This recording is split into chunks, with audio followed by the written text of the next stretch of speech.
Guys, this is Comic Uno, and today I'm doing Comic Uno's Best Comics of the Week, and this is the show where I review all the comics I read this week in one show. We go least favorite to best pick of the week and everything in between, and at the end of the video, we talk about the viewer's pick of the week. So in the comments below, let me know your pick of the week for a chance to be featured.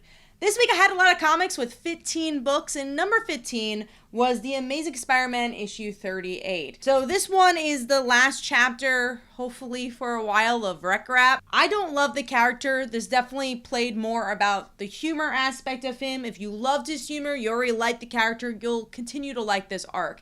If you haven't, like me, I feel like it's just way too much. Honestly, even the progression of the other plot lines like Randy and the gang war, I get less and less excited for as I read more prelude issues. And I just feel like there wasn't that oomph in this one. The only thing I really liked was the art. I just do not like this arc. So overall, giving that 1.5 stars, and that is number 15. Moving on to number 14, which is Avengers Inc. issue 3, a book I gave, honestly, a solid shot. I wanted to kind of see it through because I do like Janet as a character. I love Jane as a character, so I'm like, all right, why not? This should be the perfect last issue if I don't enjoy it. This, I feel like, it's a lot of vignettes. There's not as much of a overarching plot that I want to be seeing. There's little tidbits of characters showing up, but a lot of it is like, okay, here we see Valkyrie, here we see this character. Honestly, I like Valkyrie, I enjoy her as a character, but I just don't feel like this one did much for me. And also the artwork wasn't as strong in this either. So giving that 2 stars, and that is number 14. Moving on to number 13, which is Just Society of America, issue 7. This also had a different artist. I love Janen's artwork, and I think it works so well for this book. And also, it's kind of a delayed book. I don't know if it's the writing side or the artwork side, but if we are very delayed, I kind of want the full creative team to be on the book. This one also doesn't focus on Huntress. There's a lot of deep pulls from DC Comics, like Identity Crisis, which happened over 20 years ago. You have Jean Loring in this issue and other characters that show up. I think if you're a hardcore DC fan, you'll continue to like JSA. If you are just getting into DC or haven't read DC in the past 20 years, I think this is gonna be a harder one.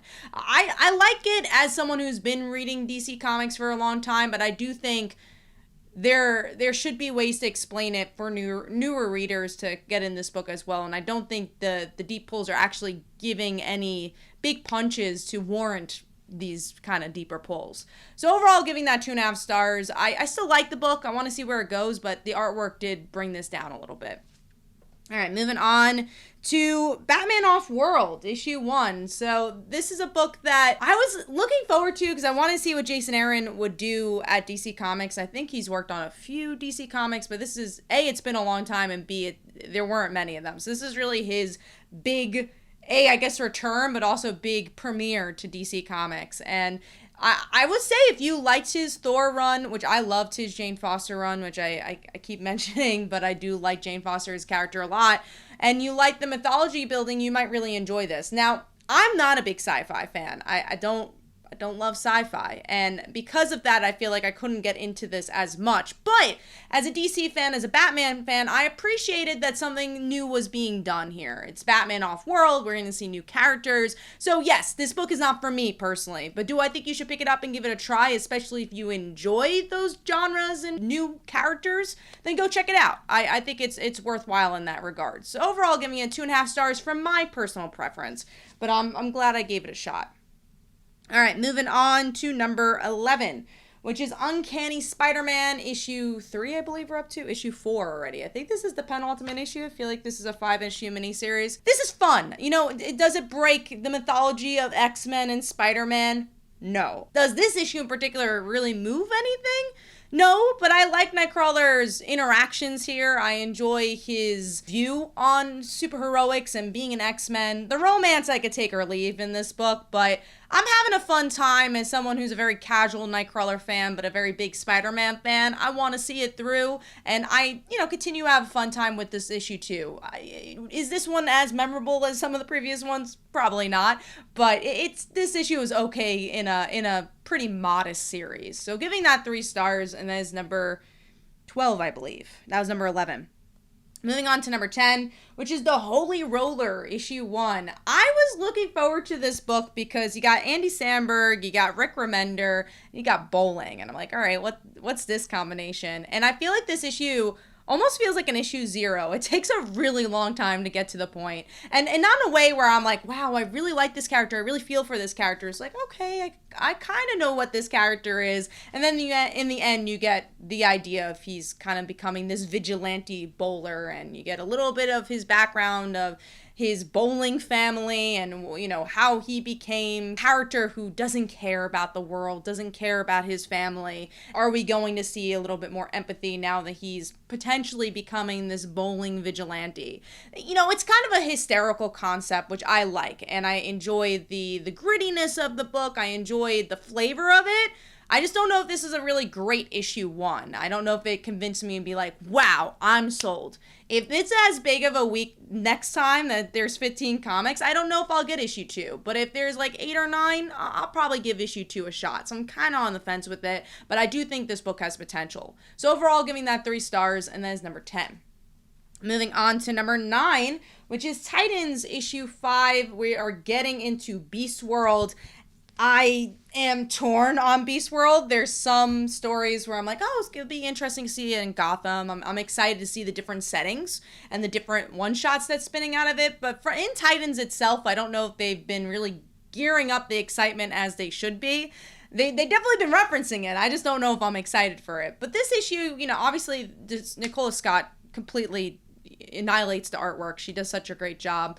And there's some interesting character moments between Linda and Wally in particular, but as the team, as Titans, and as a build up to the event, I'm not really sure this issue is really doing it. It's just kind of a middle of the road issue and sadly book right now. So overall giving that 3 stars, and that is number 9.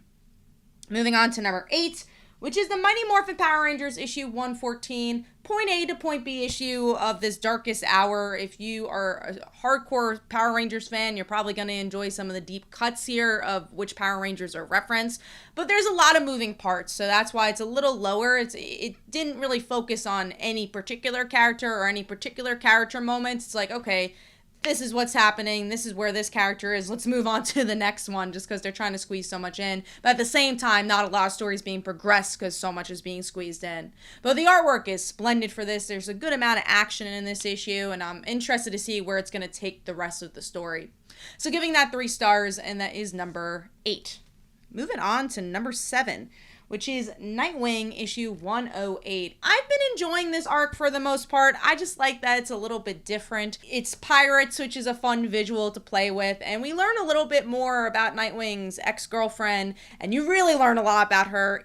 Almost reminiscent to Dick Grayson finding out that he has a long lost sister who doesn't really show up in the series anymore. Very similar thread of family drama with her and how Nightwing is connected to the battle, and there's some good moments of action and maybe some shocking moments, a literal cliffhanger where we get to see possibly this character die, which I don't think they will, but maybe she's a B character enough that maybe she will die, and we'll see where Nightwing goes. But I don't know if I would really want to see a woman in refrigerator moment in that regard. So we'll see what ends up happening with it. But I like this story. Is it something that is blowing my mind or is completely memorable? I don't know, but I like that it's just doing something different than the long arcs of Nightwing and the Heart character. I'm just glad to kind of step away from that and have some splendid artwork along the way.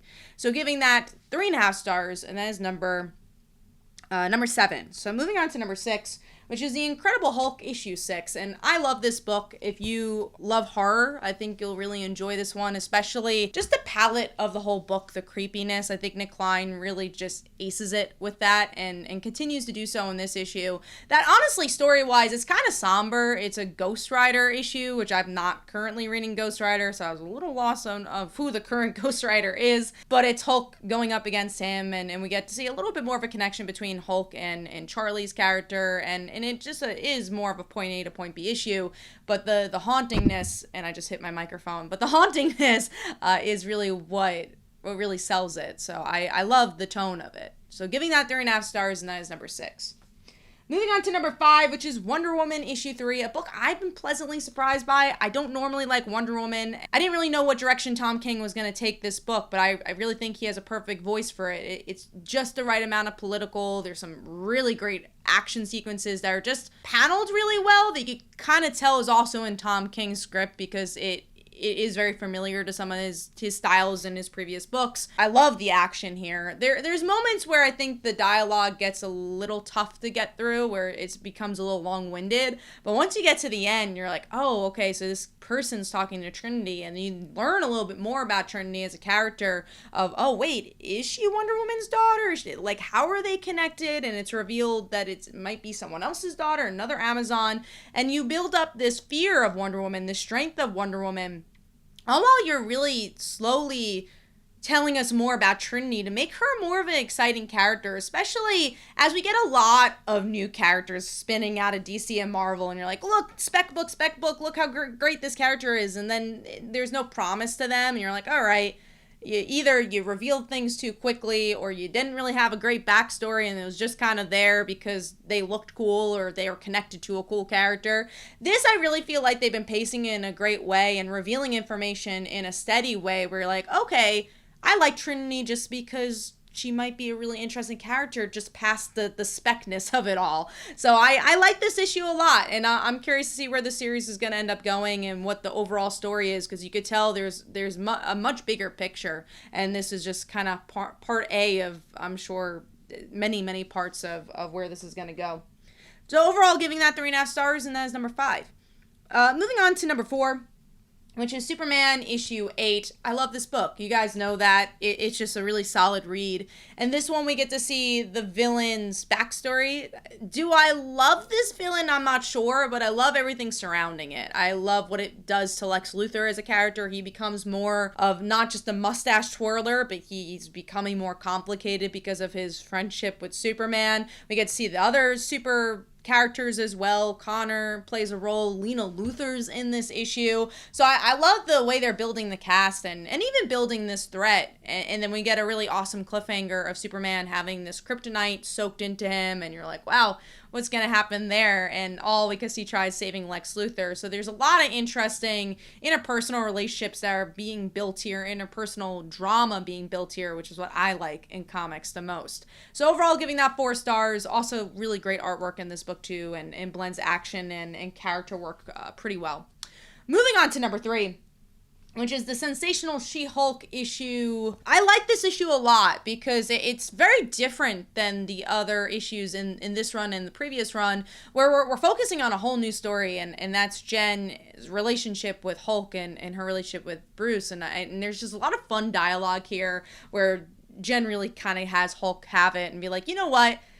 You're not my cousin anymore. I have one cousin and he's a dentist. And I'm like, okay, that's a lot of fun. That's the type of dialogue I love from Rainbow, like creating this canon to the character that you might not known before, and maybe even playing with it in the future. And it really is just a fight and a fight physically and verbally between these two characters. And then you also get the two, I guess the one Hulk from the previous volume, so it feels connected to that. I just thought it was a very solid issue. So overall, giving that 4 stars, really good action and good character work. Moving on to number 2, which is J. Garrick the Flash issue 2. If you enjoyed Adam's run on Flash, you're going to enjoy this. I really love that it's kind of a simple story. It's just Jay feeling bad that he's lost so much time with his daughter, being overprotective, but then also realizing, okay, my daughter has superpowers, but B, has to grow up. And it's really this idea of lost time, all while you're building this bigger villain and maybe these missing history pieces of their relationship and this villain. And I think they're doing a good job with that. Again, does it reinvent the wheel of Flash? No, but that's kind of what I like about it. It feels modern, but it also feels very familiar with some just fun artwork. So overall, giving that 4 stars, it's a really solid series. Moving on to number one, it's the book that's always my number one, and that's Kill Your Darlings, issue 3, and it just continues to be an amazing book. With this issue, we get to see our main characters go into that fantasy world. They react to the fantasy world. There might be something hidden. There's a lot of mystery, which I love about this book, but still every issue feels like there's reveals, where we get to see her best friend get captured by the darkness of this world. Our main character is going to have to deal with that, seeing how that's affected the people of her kingdom as well. So I love that we're learning about the other side, right? The other 2 issues were a lot about our world, about, you know, how she's being affected there, but now we're actually seeing this fantasy world. Really, really solid issue. It continues just to be one of my favorite comics out there. It just paced so well. Artwork is so good, so strong. It's fantastical, but also grounded. And same goes for the story. It's fantastical, but also grounded with some amazing characters with this book. So I give that 4 stars. That's my pick of the week. Hopefully you guys enjoyed. Let me know in the comments below what your pick of the week was. And last week's pick of the week was Green Lantern. And here are some comments about that. Hopefully you guys enjoyed. This is Comic Uno, and I'll see you guys in the next one.